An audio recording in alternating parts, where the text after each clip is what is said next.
Ako si Mon. Ngayong araw nga pala ikukuwento ko sa inyo kung paano tayo nagsimula dito sa Dubai. Simple lang naman kung paano tayo nagsimula dito sa Dubai. Unang punta nga pala natin dito ay naka 2 months visa tayo, visit. So awa ng Panginoon ay sinuwerte tayo sa loob ng 2 buwan ay nakahanap din tayo ng trabaho.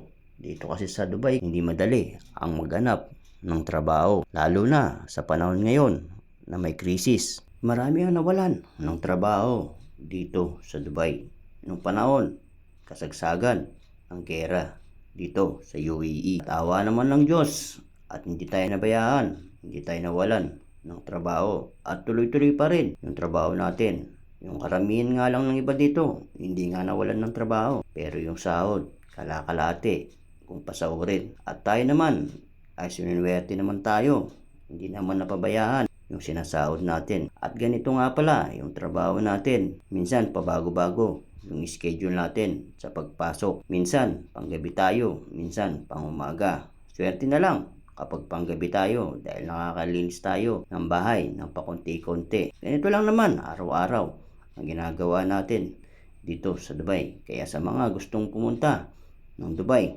tiyagaan nyo lang na makapunta dito dahil napakasarap naman talaga mamuhay dito sa Dubai. Mura ang bilihin, mura ang gastusin. Ang bahay lang talaga ang pinakamahal dito sa Dubai. Maabot ng 3,000 to 4,000 ang bahay dito sa Dubai. Sobrang bigat talaga ang bahay dito sa Dubai. Sobrang napakamahal. Kaya yun lang. Hanggang dito na lang yung video ko. Nasayang na naman yung 2 minuto nyo na panonood sa video ko.